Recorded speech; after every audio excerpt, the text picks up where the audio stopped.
Bob, myself, and Mike have literally helped thousands of seniors negotiate stairs and do it safely. So we're going to show you the best at-home exercises you can do to strengthen your legs and make stairs become easier. That's right. They're not difficult, and you can do it by yourself.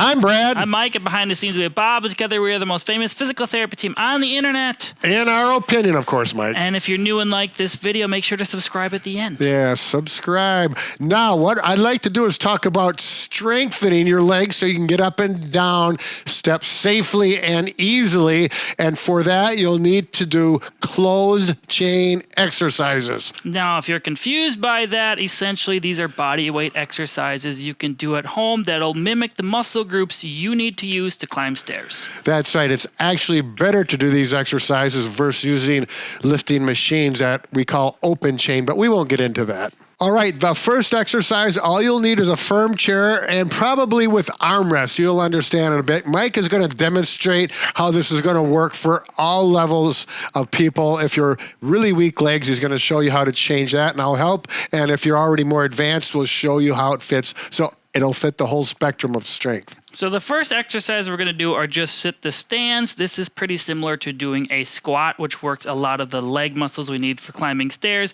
Most people feel more comfortable doing this in a chair. So for beginners, if you're weaker, what you want to do is use the armrest, push up, make sure you're at the edge of the chair, feet are back behind like this, and then you're going to lean forward and stand up. If you can't get up from a normal chair like this, or you really struggle to do repetitions consistently, you can try taking a pillow, a cushion of sorts, placing it underneath you so you are higher up. This will make it easier. Shoot for 10 reps total. If you can only do 2 to 3 at a time and then you need to rest for a few minutes, that's perfectly fine. If you find this all to be very easy, you can just start from a chair. You can take your arms out of the equation, just cross them like this and go up and down, do 10 repetitions. Make sure when you sit down, don't just go up and down as fast as you can. You want to go nice, slow, and controlled, especially on the way down, because it really works your muscles. That's right. Now, if you get sore the next day and your muscles are just painful, what I'd like you to do is take that day off, give it 1 day of rest, and then go back at it the next day.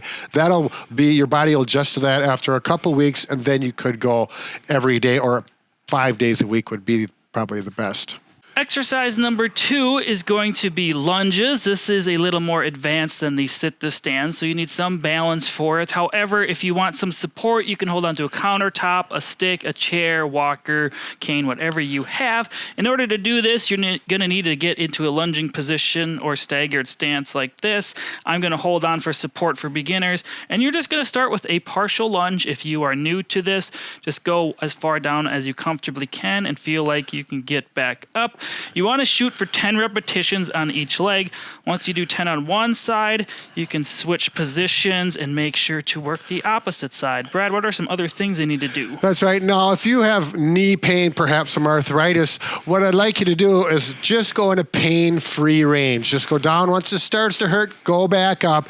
And after a number of days, that should improve and actually give you more range of motion. I like this because it really focuses on one leg. Just like when you go up and down steps, one leg is supporting all your body weight. Just like this, it's really easy to translate it. Another thing you want to make sure to look out for is your knee. You don't want it to go too far in or out when you're doing a lunge. Notice my knee is staying in line with my toes. How much it goes over your toes forward is dependent upon your comfort level, but you want to avoid going out or in too much to the sides because that's going to put more stress on your knees. Good point, Mike. Now, this third exercise I really like because it's so functional. We're actually going to use a step to go up and down, one leg at a time. Mike's going to go through it and give a good explanation. And then actually we're going to show one more bonus. It's not an exercise, but it's a way to negotiate steps safely, just in case you have a bad flare-up of one knee or hip and the exercises aren't possible and you need to get up and down steps.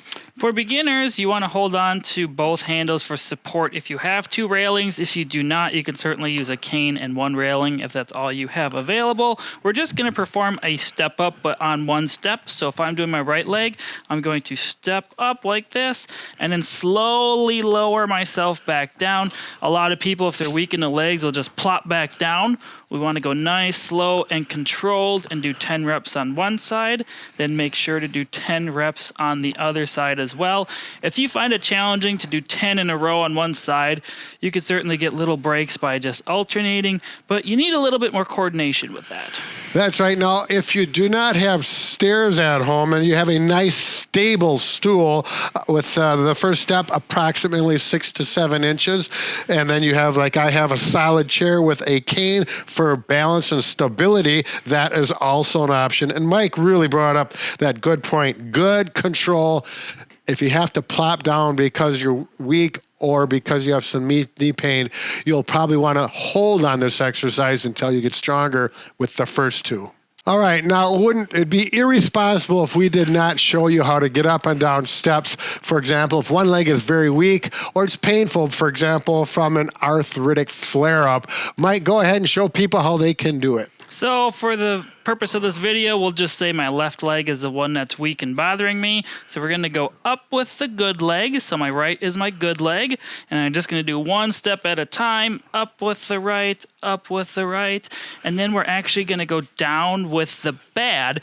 The reason we go down with the bad is if you look at my step down, my good leg is now doing the brunt of the work as I come down. Once I put weight on it, I put weight through my arms like this. So down with the bad, down with the bad. So simple way to remember this is good people go up to heaven, so up with the good. Bad people go down to the eternal fire of burning. Oh, yes. Place. So where are you going, Mike? I don't know. I'm going home. All right. Now, if you don't have 2 rails, you can actually use 1 rail and a cane, or you can actually do it with 1 rail. You may want to hold on with 2 hands on that 1 rail, but 1 step at a time, up with the good, down with the bad. Just remember that. I think this door belongs in a church because it's kind of holy. Ah, ha, ha. All right, good luck with your leg strengthening and getting up and down your stairs safely. We do have another video with more information to help people out. Yes, you can click the video link on the screen, how to instantly fix knee or hip pain when using the stairs. There you go. That will do very well for you as long as we're done talking. Yeah, Bye. I'm done. Yeah, I'm over exhausted.